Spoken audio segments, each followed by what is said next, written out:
Boa noite. Boa noite. Presidente Jair Bolsonaro anuncia a liberação de 250 milhões de reais para o pagamento de 80 mil bolsas do CNPq. O Ministério da Defesa fala sobre as ações de combate ao derramamento de óleo no litoral nordestino e afirma que em Abrolhos, na Bahia, as manchas já foram removidas. Segundo a Polícia Federal, a empresa dona do navio de bandeira grega suspeita pelo derramamento de óleo será notificada para prestar informações. Até agora, 200 pontos registraram manchas.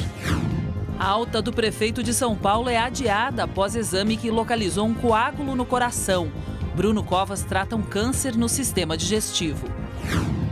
Durante protesto em Hong Kong, homem ataca pessoas em shopping, fere 4 com uma faca e arranca a orelha de um político a dentadas. O Irã anuncia aumento nas atividades nucleares e os Estados Unidos impõem novas sanções. Essas e outras notícias você acompanha em instantes no Rede TV News.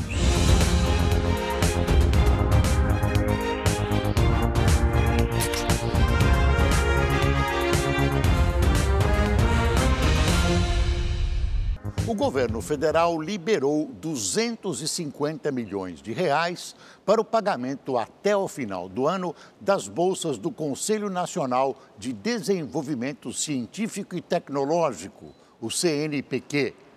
O anúncio foi feito pelo presidente Jair Bolsonaro em uma rede social. Bolsonaro afirmou que o pagamento foi possível devido a, abre aspas, organização e enxugamento dos gastos gigantescos do passado para focar aonde podemos crescer, fecha aspas. O valor garantirá o pagamento para 80 mil bolsistas.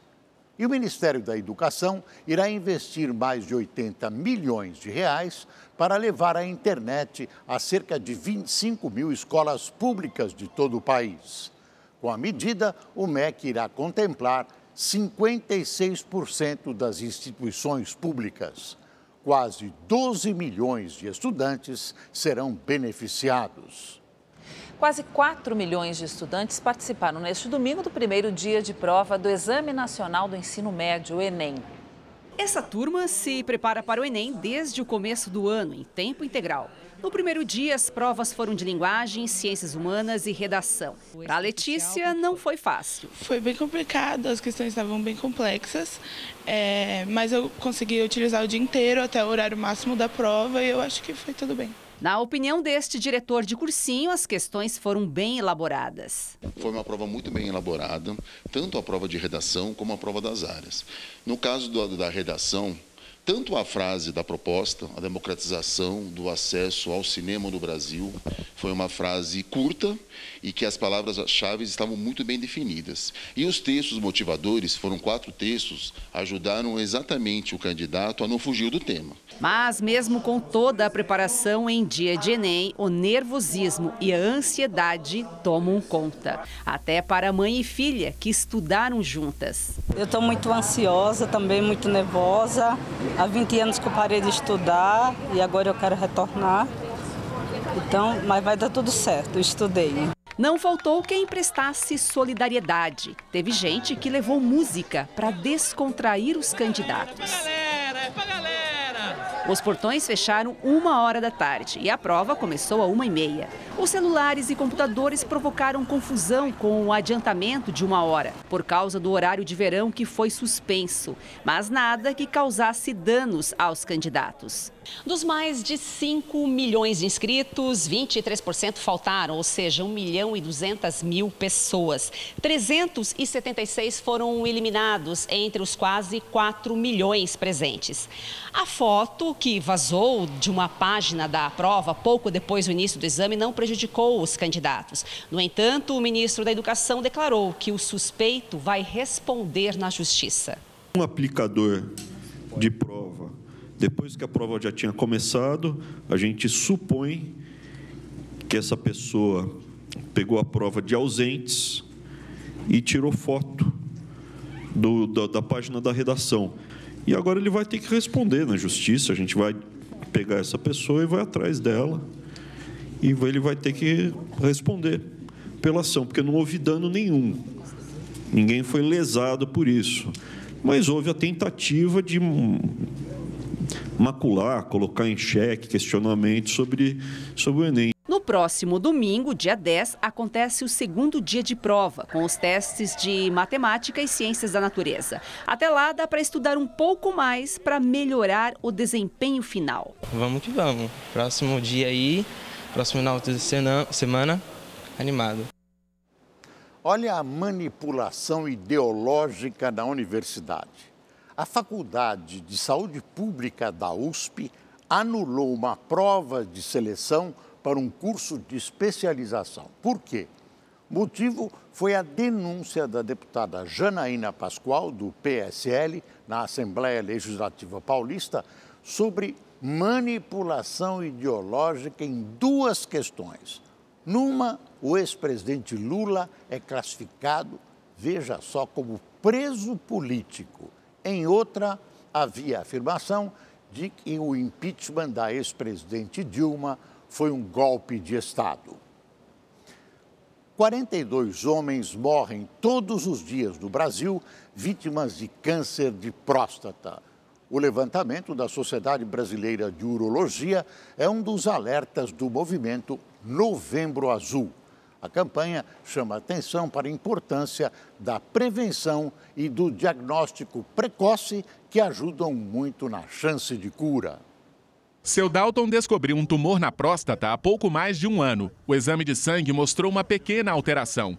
O diagnóstico só foi possível por causa do acompanhamento médico que ele faz de 6 em 6 meses. Eu perdi um irmão com 56 anos com câncer de próstata e eu liguei o alerta. Para retirar o nódulo de 2,5 cm, o empresário de 58 anos passou por uma cirurgia robótica, considerada menos agressiva. Depois não precisou nem de químio nem de radioterapia. Hoje, ele leva uma vida normal, sem nenhum efeito colateral da doença. Pratica esporte normal, vida sexual praticamente normal. O câncer de próstata é o segundo tipo de tumor que mais atinge homens no Brasil, atrás apenas do câncer de pele. Mesmo assim, muitos pacientes ainda resistem em procurar o médico e fazer os exames preventivos. Segundo os especialistas, em cerca de 30% dos casos, a doença só é descoberta em estágio avançado. De acordo com o Instituto Nacional do Câncer, o tumor de próstata mata cerca de 13 mil brasileiros por ano. Já o número de novos diagnósticos passa dos 68 mil. Este urologista alerta que a doença é silenciosa, com poucos sintomas. O importante é fazer esse diagnóstico precoce, descobrir cedo, do que a gente ficar por um preconceito bobo e não procurar e a gente acabar descobrindo em fases mais tardias. O médico lembra também que com o diagnóstico precoce, a chance de cura chega a 90%. Os exames mais importantes são o PSA, de sangue, e o toque retal, feito pelo urologista. Muitas vezes, se a gente descobre cedo, a gente consegue preservar a potência, a continência desse homem, ele consegue restabelecer uma qualidade de vida plena. Melhor mesmo é seguir o exemplo do seu Dalton, fazer os exames preventivos a partir dos 50 anos de idade e, em caso de histórico da doença na família, a partir dos 45. No meu caso, eu não tinha sintoma, nunca senti nada, nunca tive nada, e ela já estava atuando fortemente dentro do meu organismo. Então, foi no momento exato essa identificação da doença. Começou hoje a campanha Papai Noel dos Correios, uma ação que há 30 anos une doadores a crianças que esperam por um presente de Natal. E o lançamento este ano foi em um lugar especial, o Hospital do GRAAC, referência no tratamento oncológico pediátrico em São Paulo.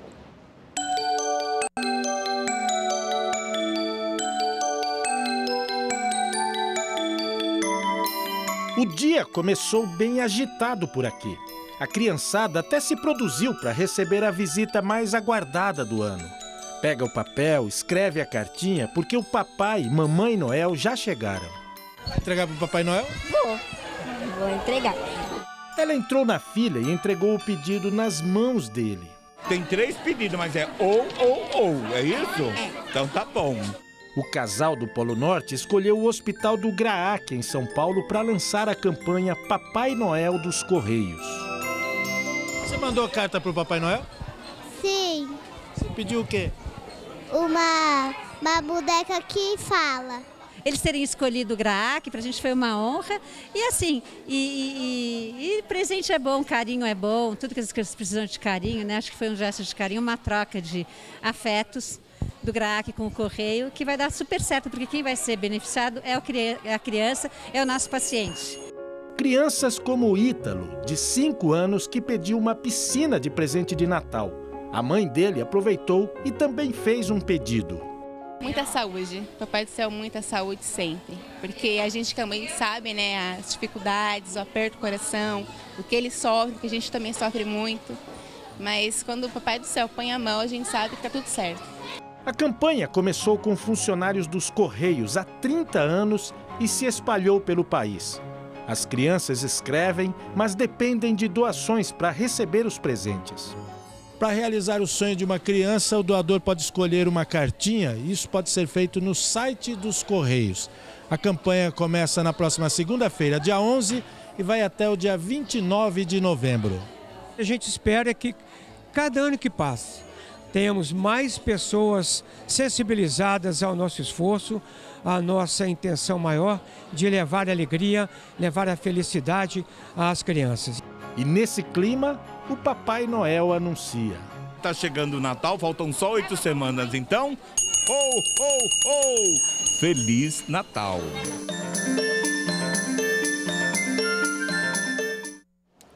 O Superior Tribunal de Justiça suspendeu em liminar o processo contra a filha do ex-diretor da Dersa, Paulo Vieira de Souza, conhecido como Paulo Preto.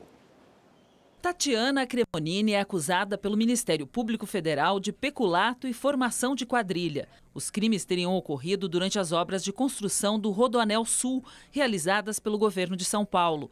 De acordo com o MP, a psicanalista e o pai dela, Paulo Preto, ex-diretor da Dersa e apontado como operador financeiro do PSDB, desviaram mais de 7 milhões de reais em recursos públicos entre 2009 e 2012. O Superior Tribunal de Justiça suspendeu a ação com base no recente entendimento do STF de que o réu tem direito a apresentar as alegações finais no processo. Em março, Tatiana foi condenada pelo Ministério Público a mais de 24 anos de prisão. Já a pena de Paulo Preto passou de 145 anos.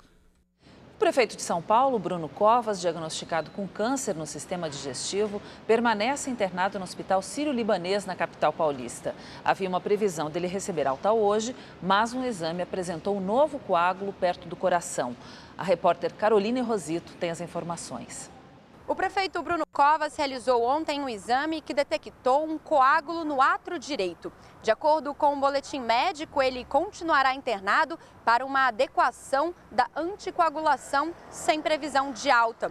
Covas também realizou outros exames que mostraram uma melhora dos sinais de tromboembolismo pulmonar. O prefeito foi internado no dia 23 de outubro, diagnosticado com uma eripizela, que evoluiu para uma trombose venal e pulmonar. Investigando o quadro, os médicos identificaram um câncer no aparelho digestivo. Na última quarta-feira, Bruno Covas realizou a primeira sessão de quimioterapia. Ele permanece no cargo, despachando do hospital. De São Paulo, Caroline Rosito, para o Rede TV News. O cerco contra o tráfico de animais está dando resultados em Minas Gerais. O IBAMA, em Belo Horizonte, já recebeu este ano cerca de 5 mil animais apreendidos, muitos em condições precárias e vítimas de maus tratos. Nesta sala estão apenas os papagaios que foram levados para o IBAMA de Belo Horizonte nos últimos 2 meses. São 1.000 adultos e 800 filhotes.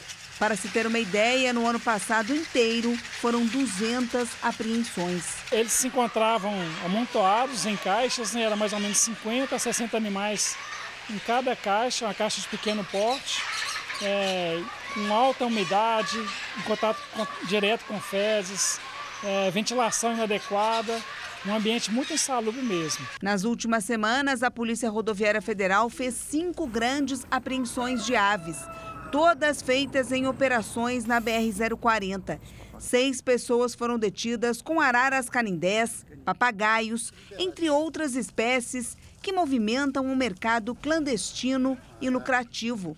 Uma prática criminosa, mas que rende apenas 1 ano de prisão e pagamento de multa. Nunca houve tanta apreensão de filhotes como está tendo esse ano. Então é um sinal claro para a gente que os traficantes estão ousados, estão arriscando comercializar esses animais para as pessoas que querem comprar, mas também sinaliza que a fiscalização está sendo eficiente. Desde o início do ano, cerca de 5.000 animais foram resgatados e eles não param de chegar. Durante a nossa reportagem, policiais florestais entregaram este casal de papagaios que estava em um cativeiro. E com tantas apreensões, o trabalho aqui no Centro de Triagem do Ibama precisa ganhar reforço. Todos os dias, grupos de voluntários vêm para cá ajudar no tratamento, na recuperação e, claro, a dar muito carinho a tantos animais. Os filhotinhos que chegaram, eles precisam totalmente desse apoio nosso, porque eles não têm condição de se alimentar, então a gente tem que alimentar eles constantemente. Este filhote está cego de um olho e com o bico fraturado. A arara, de apenas 2 meses, perdeu um dedo e teve uma unha arrancada. É um trabalho muito intenso, é cansativo, mas o principal fator é que todos esses animais a gente tem esperança de reabilitar e reintroduzir na natureza. O Boletim Focus, divulgado hoje pelo Banco Central, indica a expectativa de crescimento da economia brasileira em 2019. A previsão de alta do Produto Interno Bruto passou de 0,91% para 0,92%. É a terceira estimativa positiva do indicador. Para 2020, o mercado financeiro manteve o índice em 2%. O presidente Jair Bolsonaro irá ao Congresso Nacional amanhã entregar um conjunto de medidas que procura estimular a geração de empregos no país. O pacote de reformas vem sendo elaborado pela equipe do ministro da Economia, Paulo Guedes. Entre as propostas estão a reforma administrativa, que tem um item polêmico, o fim da estabilidade para novos servidores, e o programa Trabalho Verde e Amarelo, que pretende reduzir os custos das empresas nas contratações de trabalhadores entre 18 e 29 anos e pessoas acima de 55 anos. Em alentada entrevista à Folha de São Paulo no fim de semana, o ministro Guedes defende uma profunda reforma do Estado que tire empecilhos ao desenvolvimento do caminho.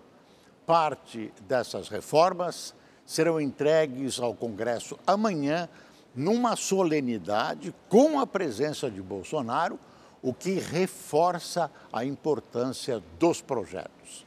Lamentavelmente, a base do governo está em crise. Bolsonaro fala agora em mudar de partido ou até criar uma nova agremiação política. A Bolsa de Valores de São Paulo encerrou o dia em alta de 0,54%, com 108.779 pontos.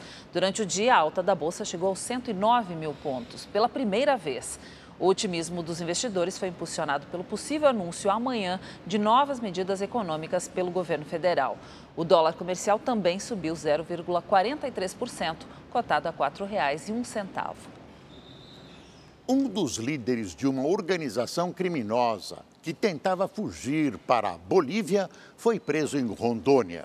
O homem estava na lista dos mais procurados pela polícia do Ceará. Uma ação conjunta das polícias de Rondônia e do Ceará surpreendeu Edgli Dutra Barbosa, de 36 anos, conhecido como Dudeca. Ele foi preso em Buritis, a 300 quilômetros da capital Porto Velho. Dudeca responde a 7 inquéritos por homicídio, latrocínio, tráfico de drogas e crimes contra a administração pública. Segundo a polícia, ele foi preso em um restaurante quando se preparava para fugir para a Bolívia. Dudeca está em uma penitenciária de Rondônia e aguarda transferência para responder aos processos no Ceará. E um suspeito de participar do assalto ao aeroporto de Viracopos, em Campinas, no interior de São Paulo, foi preso em Caruaru, Pernambuco. Anderson Estruziato dos Santos, de 31 anos, e um comparsa foram presos na feira de Sulanca com cerca de R$300 mil. Eles usavam documentos falsos. Anderson é suspeito de participar do assalto a uma transportadora de valores no aeroporto de Campinas. 2 seguranças foram baleados e a quadrilha fechou por quase 2 horas os 2 sentidos da rodovia Santos Dumont. Os criminosos fizeram reféns e um foi morto por um sniper. Outros 2 bandidos também morreram em troca de tiros. O assalto foi no dia 17 de outubro. A Polícia Civil do Rio de Janeiro prendeu hoje 2 motoristas de aplicativo que usavam perfis falsos. Eles atuavam no entorno do aeroporto do Galeão. A operação aconteceu no estacionamento de carros de aplicativos em um dos terminais do Aeroporto Internacional do Rio de Janeiro. Os agentes abordaram mais de 100 motoristas. Na ação, 2 homens foram presos e outros 2 foram conduzidos à delegacia porque tinham anotações criminais graves como tráfico de drogas e ameaça. De acordo com a Polícia Civil, as investigações começaram em julho deste ano a partir de registros de ocorrência de passageiros.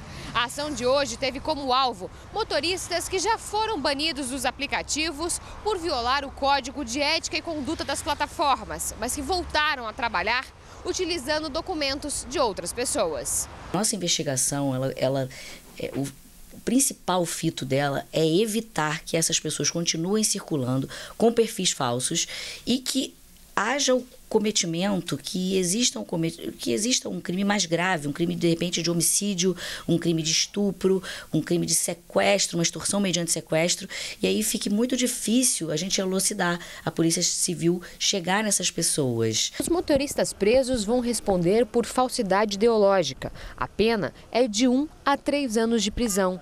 De acordo com a polícia, como o crime é passível de fiança, os suspeitos pagaram R$1.000 e foram liberados. O usuário deve ficar atento à fotografia do motorista, o veículo do motorista, porque ele pode estar usando outro veículo também, os motoristas que abordam alguns usuários na rua oferecendo serviço de transporte particular.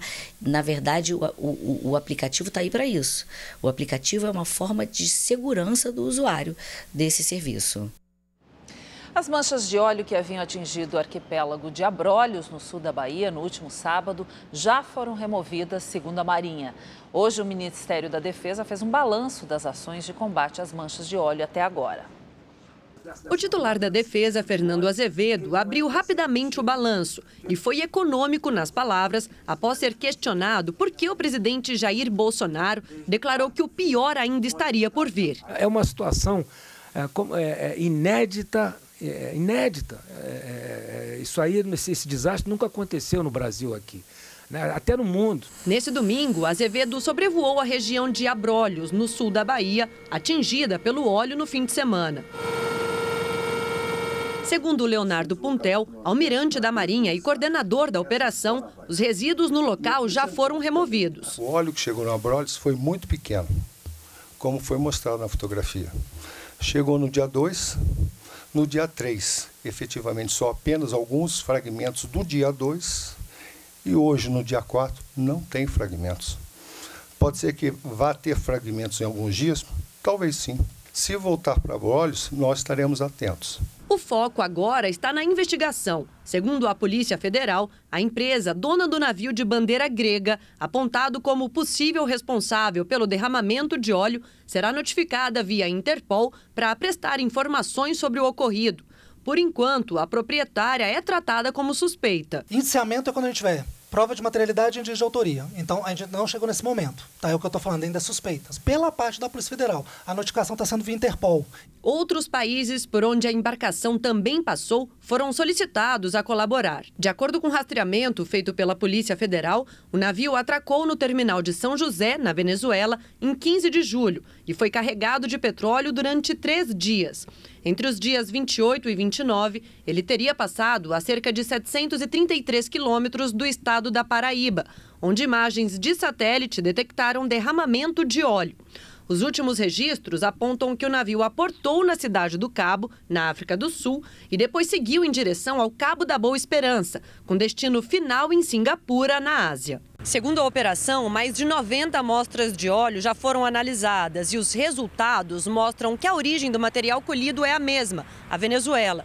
Quando for comprovado, de fato, qual a empresa responsável pelo derramamento, a companhia pode receber diversas multas ambientais, todas com valor máximo de 50 milhões de reais. E outras sanções também podem ser aplicadas. A partir da quantificação do dano, lançar mão, né, dos instrumentos que a gente dispõe. Sequestro de bens, arresto, hipoteca legal, etc. De acordo com a Marinha, o que dificulta a identificação do volume que ainda pode chegar é o fato do tipo de óleo derramado ficar sob a água e não ser detectável por satélites ou aviões. Como é um óleo que vem submerso, que nós não conseguimos detectar essas manchas, esses óleos, nós não sabemos se existe ainda muita coisa ou pouca coisa. Isso é um fato. Não existe efetivamente uma maneira correta e precisa para monitorar essas manchas de óleo. Até agora foram recolhidas mais de 4.000 toneladas de óleo e quase 4.000 agentes e servidores participaram da operação. Em nota divulgada hoje, a Delta Tankers disse que possui dados e documentos que comprovam que a embarcação Bobolina não tem envolvimento com o vazamento que atingiu as praias nordestinas. Pesquisadores pernambucanos desenvolveram um produto capaz de dissolver óleo vazado que chegou nas praias do Nordeste. Pesquisadores dos cursos de Engenharia Ambiental e Química da Universidade Católica de Pernambuco entraram em campo para tentar amenizar a maior tragédia ambiental do litoral brasileiro. Em poucas semanas, criaram o biogel, uma substância cujos primeiros estudos tiveram início há 20 anos. O biogel é capaz de dissolver o petróleo e seus derivados em poucos minutos. A substância vem sendo testada em caráter experimental em formações rochosas e animais que foram contaminados. E os resultados são bem animadores. Os cientistas agora pretendem dar continuidade à pesquisa, mas para isso precisam levantar recursos. Para produzir 1.000 litros do biogel são necessários R$150 mil. Os pesquisadores, no entanto, ainda não sabem quantificar a área que poderia ser limpa com os 1.000 litros do produto. Nós temos o pessoal especializado, nós temos o produto, agora precisamos de recursos, de incentivos para que a gente possa realmente produzir numa quantidade suficiente para poder limpar o litoral, limpar algumas praias, né, a depender da demanda. O interesse existe, mas os recursos precisam chegar. Hoje o óleo chegou ao litoral de Camaçari, Salvador, na Bahia. O ministro da Defesa, Fernando Azevedo e Silva, afirmou no domingo que a empresa Delta Tankers, dona do principal navio suspeito pelo derramamento de óleo, recebeu uma notificação sobre o episódio. A companhia grega negou o contato do governo brasileiro. Um brasileiro foi preso na Suíça acusado de ter assassinado um conhecido maquiador e cabeleireiro de celebridades portuguesas. Veja na reportagem de Peterson Isidoro. O maquiador e cabeleireiro português Ricardo Marques Ferreira foi assassinado a facadas no interior deste pequeno hotel, nos arredores da região central de Zurique. Hóspedes contaram à polícia que na noite do crime ouviram muito barulho vindo de um dos quartos. O corpo do português foi encontrado em cima da cama por uma funcionária do hotel. Chegamos no hotel, subimos e encontramos uma situação grave no quarto onde aconteceu o homicídio. Não vamos mais revelar nada porque uma investigação está em curso. Familiares de Ricardo confirmaram que ele havia se mudado para a Suíça há 2 anos e há menos de um mês morava no hotel onde foi encontrado morto. O principal suspeito do assassinato é um brasileiro de 39 anos. Ele foi detido ontem pela polícia suíça e na manhã desta segunda-feira passou por uma audiência de custódia. Um juiz de Zurique determinou que ele vai permanecer preso até o fim das investigações. Por enquanto, a identidade do brasileiro é mantida em sigilo. Os investigadores apuram agora o que teria motivado o crime. Ricardo, ou Cajó, como os amigos costumavam chamar o cabeleireiro e maquiador, ficou conhecido nos últimos anos por ter trabalhado para várias atrizes e modelos portuguesas. Entre seus clientes famosos, Cristiano Ronaldo, quando ainda estava no começo da carreira. Peterson Isidoro, de Lisboa, para o Rede TV News. Chegou a hora da previsão do tempo para todo o país com a Gabriela de França. Olá, boa noite para todo mundo. O final de semana foi de muito sol e calor pelo Brasil. Hoje não foi diferente, mas um dia bastante quente. Com calor e pouca chuva, o nível dos reservatórios de São Paulo não para de cair a cada dia. O principal deles, o Cantareira, hoje está operando aí com pouco mais de 40%. É muito pouco. A represa Billings, que faz parte do sistema Guarapiranga, está secando. Chegou aí ao nível de 34,43%, situação bem preocupante. Isso depois de um mês de outubro, com chuvas abaixo da média e temperaturas bem acima do normal.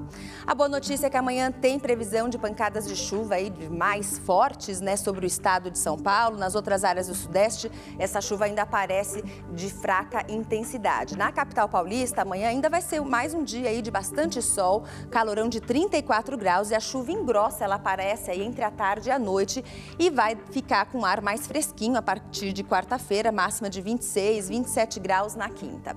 O clima continua muito seco e quente em Belo Horizonte, na capital mineira. Amanhã faz 34 graus, muito sol, tem uma pequena chance de chuva. Na quarta-feira, ainda assim, calorão de 33 graus. No Rio de Janeiro, nada de refresco para os cariocas, hein? Amanhã a temperatura chega aos 38 graus, com sensação térmica de mais calor ainda. Na quarta-feira cai para 29 graus e tem previsão de pancadas de chuva entre a tarde e a noite. E a chuva deve aparecer em boa parte do Brasil, entre a tarde e a noite, aqui se espalhando sobre o norte, centro-oeste, sudeste. Na maioria aí dessas cidades é uma chuva ainda de fraca intensidade, chuva isolada. Alerta de temporal, e aí sim a chuva é mais forte, volumosa, acompanhada de raios, vendaval, inclusive tem chance de granizo nessa área em destaque aqui, Santa Catarina, Paraná, no leste do Mato Grosso do Sul, pegando São Paulo e extremo sul de Minas. Nada de chuva, clima seco, sem uma gota d'água nesse amarelão aqui, desde Vitória, pegando o norte do Rio de Janeiro, boa parte de Minas Gerais e pelo nordeste do Brasil. Em Salvador, muito sol, calorão de 32 graus, bem diferente lá do sul, em Porto Alegre a temperatura fica mais amena, amanhã não passa de 24 graus, já em Manaus e Cuiabá, 36 graus de máxima, em Campo Grande, no Mato Grosso do Sul, 34. E um incêndio voltou a atingir aí o Pantanal, no Mato Grosso do Sul, há cerca de 10 dias. Os bombeiros estão trabalhando o tempo todo no combate às chamas, que já devastaram aí uma área do tamanho da cidade do Rio de Janeiro. Muitos animais já morreram e a situação é muito grave, pois só tem previsão de chuva mais significativa e volumosa a partir da semana que vem.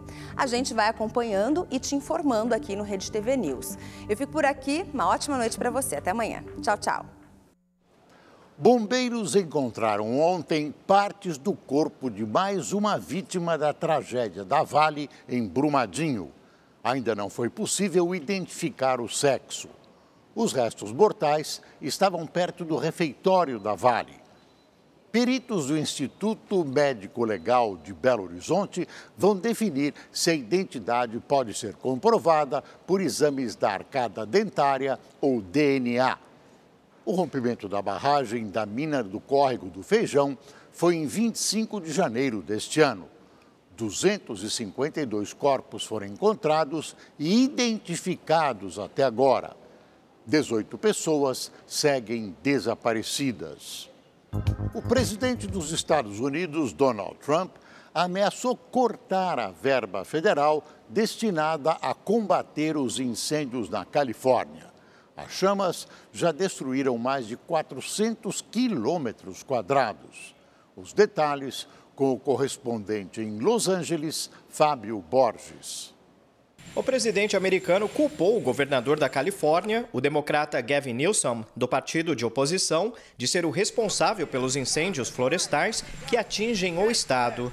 Trump alegou que a causa é a má administração. O governador é como uma criança, não sabe o que está fazendo. Eu venho avisando há 2 anos de que é preciso tomar uma providência. Ontem, pelo Twitter, o chefe da Casa Branca também atacou o governador da Califórnia e disse que cortaria a ajuda de verbas federais para combater o fogo. Gavin Newsom, que frequentemente critica Trump, principalmente por causa das políticas ambientais, respondeu que o presidente não acredita em mudanças climáticas. De acordo com especialistas, o aquecimento global contribui para o aumento da proporção dos incêndios na Califórnia. As altas temperaturas, combinadas com a vegetação seca e fortes ventos, favorecem a dispersão das chamas. Este ano, os incêndios na Califórnia já destruíram uma área de cerca de 40 mil campos de futebol. O fogo queimou dezenas de construções e forçou milhares de pessoas a deixarem suas casas. Aqui em Los Angeles, uma das regiões afetadas pelos incêndios, ONGs estão oferecendo assistência para os bombeiros que têm trabalhado em turnos de mais de 24 horas seguidas. Entre os voluntários também estão celebridades.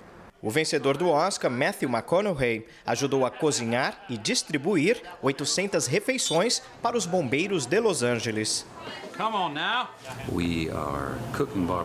Estamos cozinhando e entregando churrasco em 20 unidades do Corpo de Bombeiros e também para as pessoas e socorristas que estão combatendo os incêndios aqui em Los Angeles. Fábio Borges, de Los Angeles, para o Rede TV News. E os Estados Unidos notificaram oficialmente a ONU sobre a saída do Acordo de Paris. Segundo o documento assinado pelo secretário de Estado americano, Mike Pompeo, o processo deve durar um ano. O Acordo de Paris, firmado em 2015 por 195 países, prevê medidas para reduzir o impacto das mudanças climáticas no planeta. O presidente americano manifestava há 2 anos a intenção de deixar o acordo, mas foi só no mês passado que a Casa Branca confirmou a decisão. Um homem armado com uma faca feriu ao menos 5 pessoas durante protestos contra o governo em Hong Kong. Veja na reportagem do correspondente Marcelo Espíndola. A confusão começou após discussão dentro de um shopping. O chinês pró-Pequim usou uma faca para atacar as pessoas durante uma briga. Escorado, este deputado pró-democracia tentou conter o agressor e teve parte da orelha cortada. Enquanto alguns manifestantes seguram um homem, outros revidam a agressão com vários golpes. 2 pessoas ficaram em estado crítico e foram encaminhadas ao hospital. Hoje, um ato contra a violência policial fez o chefe da segurança recuar e cancelar uma coletiva de imprensa. No capacete dos jornalistas, a mensagem era: investigue a violência policial e polícia pare de mentir. Jornalistas, fotógrafos, cinegrafistas, todos foram convidados a se retirar. Segundo a Associação dos Jornalistas de Hong Kong, o protesto era um pedido para a polícia parar com a violência contra os profissionais da comunicação. Neste domingo, 2 profissionais da imprensa foram presos acusados de obstruir a passagem de policiais. Outros foram jogados no chão pela tropa de choque, que também usou spray de pimenta contra quem fazia a cobertura da manifestação. Não houve protesto pelas ruas e os alvos da tropa de choque foram os shoppings, onde as pessoas cantavam. Mas o ato foi logo interrompido. A polícia efetuou detenções em vários shoppings, acusando manifestantes de realizarem assembleia ilegal. Para amanhã, mais protestos estão programados para marcar um mês da lei que proíbe o uso de máscaras. Marcelo Espíndola, de Macau, para o Rede TV News. O pano de fundo dos distúrbios em Hong Kong é a tentativa da China de uma presença maior no território autônomo. Sob domínio inglês, Hong Kong tornou-se um centro financeiro importante, inclusive com moeda própria e um regime político aberto, democrático. É claro que a China não permitirá avanços políticos em Hong Kong. Em último caso, não titubeará em usar a força para conter os protestos. A polícia grega encontrou 41 migrantes dentro de um caminhão refrigerado no norte do país. Todos estavam vivos. Um iraniano, um sírio e 39 afegãos foram encontrados dentro do caminhão frigorífico em uma rodovia próxima à cidade de Xanthi, na Grécia. Todos eram homens, 6 menores de idade.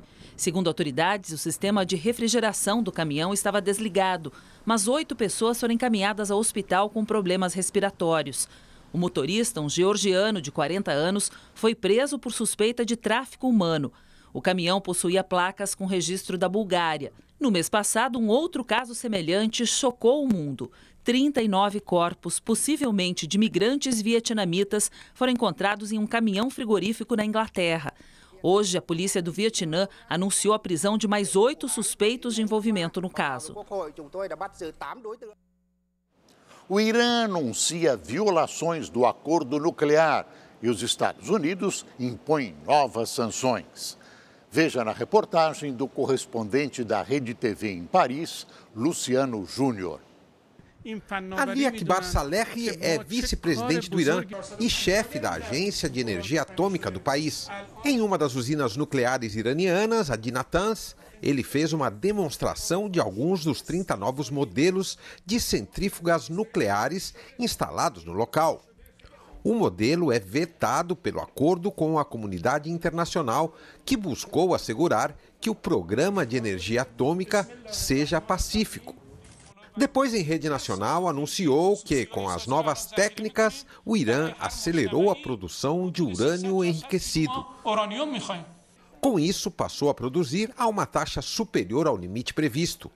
Mas o nível ainda permanece muito abaixo do limite exigido para uso militar. A novidade vai contra o acordo internacional feito em julho de 2015 em Viena, quando o Irã se comprometeu a reduzir suas atividades nucleares para o chamado Grupo dos 5+1, formado por China, Estados Unidos, Grã-Bretanha, Rússia, Alemanha e a França. Em maio deste ano, os americanos saíram do bloco e retomaram as sanções econômicas severas contra os iranianos.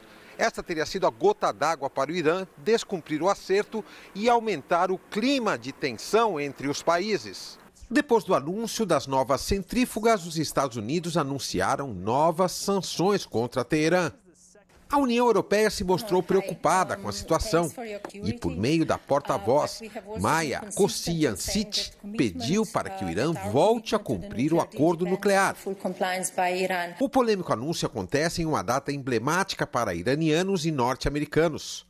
Foi em 4 de novembro de 1979 que um grupo de estudantes da então Revolução Islâmica invadiu a embaixada americana em Teherã.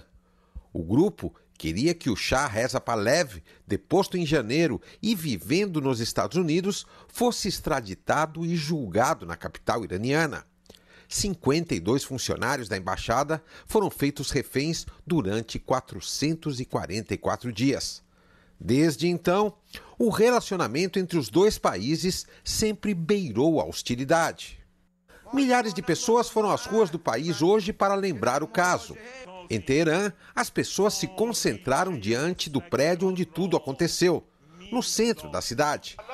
Muitos cartazes pediam morte aos Estados Unidos. O general-chefe do exército iraniano, Abdulrahim Mousavi, fez um discurso e chamou os Estados Unidos de escorpião com veneno mortal que continua importunando mesmo quando o alvo está esmagado. Ele disse também que o país está pronto para reagir a qualquer ação dos americanos. De Paris, Luciano Júnior para o Rede TV News. Olha, um artefato nuclear e foguetes portadores de ogivas nas mãos dos ayatolás causam arrepios em vários países do Oriente Médio, sobretudo em Israel e na Arábia Saudita. Não se exclui desse temor os Estados Unidos. Os iranianos têm pretensões hegemônicas na região e sua política é ditada pelos religiosos, o que presume, digamos, razões divinas para o uso de armas nucleares. Um ataque a Israel provocaria imediata retaliação, porque os israelenses, embora neguem, já possuem armamento nuclear. Daí para diante seria o caos. Mais 5 pessoas morreram hoje no Iraque na onda de protestos contra o governo que atingem o país desde o início de outubro. As forças de segurança abriram fogo contra os manifestantes que caminhavam em direção à emissora estatal e à sede do governo do primeiro-ministro Adel Abdul Mahdi em Bagdá. Os iraquianos protestam contra a corrupção, serviços públicos precários e o desemprego. Em Karbala, cidade sagrada para a maioria xiita, o enterro de outros 2 manifestantes mortos se transformou em mais uma procissão de reivindicações contra o governo. Houve protestos também contra o Irã, acusado de ter ligações com o premier iraquiano e milícias xiitas. Mais de 260 pessoas já morreram desde o início das manifestações. O helicóptero em que o presidente da Bolívia, Evo Morales, estava, teve uma falha mecânica durante a decolagem e teve de fazer um pouso de emergência hoje. Ninguém ficou ferido. Várias pessoas que estavam no local para ver Evo filmaram o incidente. A aeronave levaria o presidente de Colquiri à cidade de Oruro. Pelo Twitter, Evo agradeceu as demonstrações de solidariedade e disse que o caso será devidamente investigado. Esporte agora, mais um dia de faxina no Corinthians. Desta vez, o coordenador de futebol foi embora. Já são 4 saídas em apenas 2 dias. Enquanto Diego Coelho, técnico interino do Corinthians, comandava o primeiro treino debaixo de um sol escaldante, o presidente André Sanches cumpria a promessa de limpar o clube. Hoje foi dia de Emerson Sheik sair. O coordenador, que era alvo de críticas e estava na lista de dispensa, se antecipou e colocou o cargo à disposição. Ele não é mais treinador do Corinthians. Foi um monte de fatores.